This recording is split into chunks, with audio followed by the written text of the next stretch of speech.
আমার বাবা ভীষণ অসুস্থ, তাই সেলুনে নেওয়া সম্ভব নয়। তাই বাবাকে আমি নিজের হাতে করে দিচ্ছি। আমার বাবা বিজয়ের একজন পরম শিষ্য ছিল, একজন ভক্ত ছিল, খুব ভালো গান গাইতে পারতেন, কিন্তু এখন অসুখে বিছানায় শায়িত, উঠতে পারছে না। তাই আমি নিজের হাতে বাবাকে সেট করে দিচ্ছি। আপনারা সবাই আমার বাবার জন্য একটু ঈশ্বরের কাছে প্রার্থনা করবেন, যেন আমার দয়াল ভগবান বাবাকে যেন আর কয়েকটা দিন পৃথিবীর বুকে যেন রেখে যায়, আবার যেন মুখে যেন একটু হরিনাম গুণগান কীর্তন করতে পারে। কারণ সবাই তো একদিন চলে যেতে হবে। তো বাবা মা হচ্ছে পৃথিবীর সবচেয়ে পরম ধন।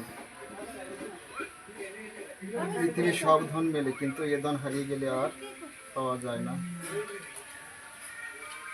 তাই সবার কাছে একটু আশীর্বাদ ভিক্ষা প্রার্থনা করছি। সবাই বাবা মা বৃদ্ধ হলে এমনিভাবে একটু লক্ষ্য রাখবেন।